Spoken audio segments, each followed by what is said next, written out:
Kami dari kelompok 7 ingin mempresentasikan tentang dampak positif dan negatif di masa Orde Baru. Saya Siti Nur Ariska dari 12 IPS 1. Dampak positif politik Indonesia di masa Orde Baru. 1. Pemerintah mampu membangun fondasi yang kuat bagi kekuasaan lembaga kepresidenan yang membuat semakin kuatnya peran negara dalam masyarakat. 2. Situasi keamanan relatif aman dan terjaga dengan baik karena pemerintah mampu mengatasi semua tindakan dan sikap yang dianggap bertentangan dengan Pancasila. 3. Dilakukan peleburan partai agar pemerintah dapat mengontrol partai politik. Saya Tersubakti dari 12 IPS 1.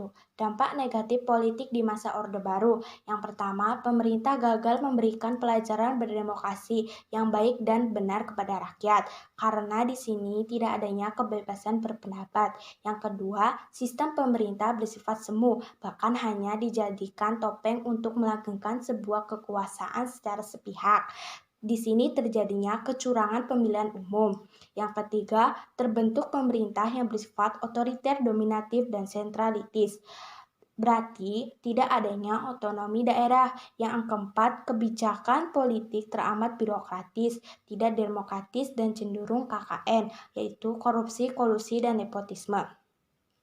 Keberadaan birokrasi di era Orde Baru seakan disalahartikan oleh penguasa karena dijadikan alat untuk mempertahankan kekuasaan dan menjadi peluang KKN sehingga yang kaya menjadi kaya, yang miskin menjadi miskin. Dampak positif ekonomi Indonesia di masa Orde Baru.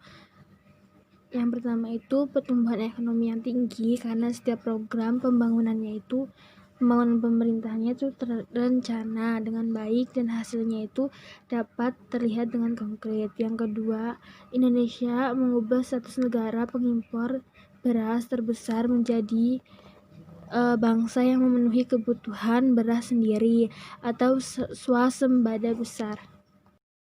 Saya Teresa Heramarosadi dari 12 IPS 1. Dampak positif ekonomi Indonesia di masa Orde Baru.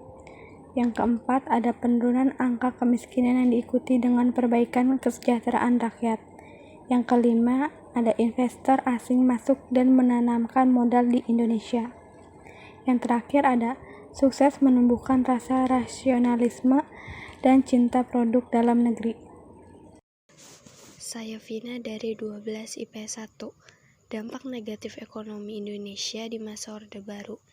Yang pertama, ada perbedaan ekonomi antar daerah dalam masyarakat terasa semakin tajam. Yang kedua, menimbulkan konglomerasi dan bisnis yang erat dengan KKN, korupsi, koisi, dan nepotisme. Pembangunan hanya mengutamakan pertumbuhan ekonomi tanpa diimbangi kehidupan politik dan ekonomi dan sosial. Munculnya ketidakpuasan di sejumlah daerah karena kesenjangan pembangunan terutama di Aceh dan Papua.